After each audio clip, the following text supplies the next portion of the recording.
কিসের ওষুধ আনতে হবে? ওষুধ কিসের আনতে হবে? ওষুধ কিসের ওষুধ আনতে হবে? সবসময় তোমার সাথে খারাপ বাবা।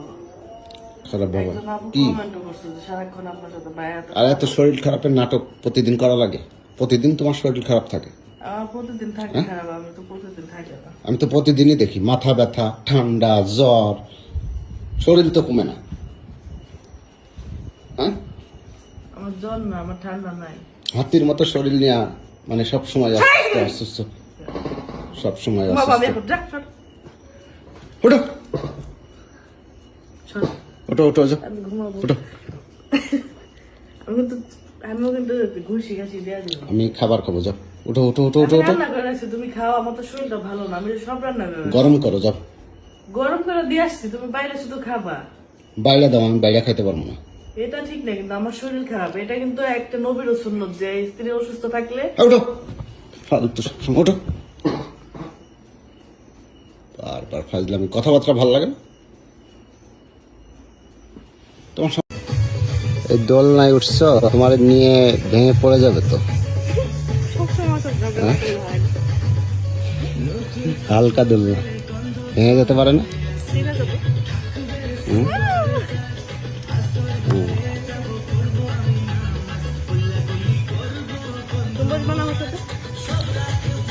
না তুমি বসো, আমি বসলে তো শেষ।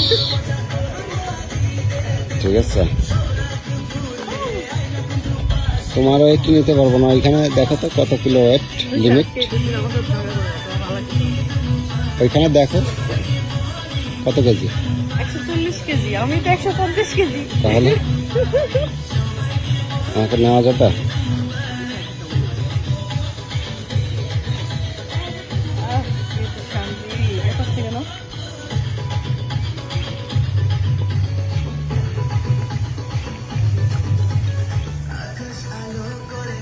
খাওয়া সেখানেই খাওয়া। হুম?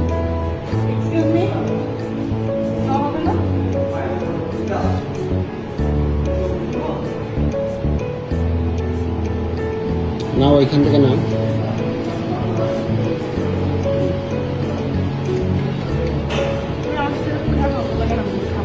তুমি তো সব জায়গায় মানে যেখানে যাও সেখানেই খাবো খাবো।